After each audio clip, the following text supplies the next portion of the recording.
Depuis mon arrivée dans ce pays, j'en ai arpenté certaines arcanes. Et je voudrais vous dire les impressions que j'ai de la révolution populaire du Burkina Faso. J'ai été frappé d'abord par la transformation de l'espace matériel du Burkina Faso sous la révolution de Sankara II. J'ai nommé le président Ibrahim Traoré. Je suis frappé ensuite par le renouvellement générationnel de la classe politique du Burkina Faso. Rendez-vous compte, dans ce pays, où plus de 70% de la population a moins, plus de 80% de la population a moins de 60 ans, l'essentiel des dirigeants de toutes les grandes institutions se retrouvent dans les tranches de la cinquantaine, de la quarantaine et de la trentaine. C'est tout simplement merveilleux.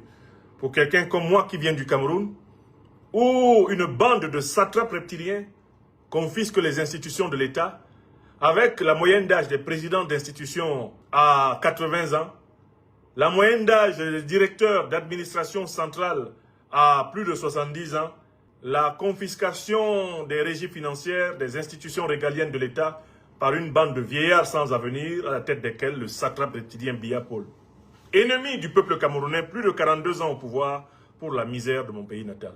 Quand vous venez au Burkina Faso et que vous êtes camerounais, vous êtes touché par la possibilité réelle et concrète de la révolution africaine.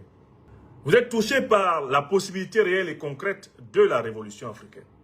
Parce que vous voyez très bien que dans ce pays, parce que des jeunes, des forces armées, des jeunes au cœur des populations ont pris la responsabilité du pouvoir, l'avenir est permis.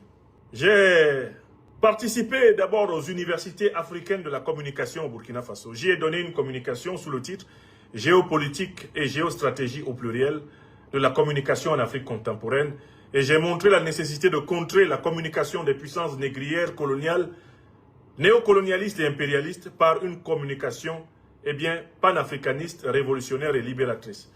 J'ai aussi démystifié la communication des dictateurs despotes imposés par le néocolonialisme occidental, l'impérialisme moyen-oriental et qui essayent de traîner les peuples africains dans le dilatoire de l'histoire. J'ai affirmé la nécessité pour l'Afrique de se libérer à travers une communication frappée aux quatre coins de la vérité, de la justice, de la solidarité et de l'action libératrice. Toutes vertus qui sont manifestées d'une manière exceptionnelle par les pays de l'Alliance des États du Sahel dirigés par les présidents Assimi Goïta, Ibrahim Traoré et Abdourahmane Tiani.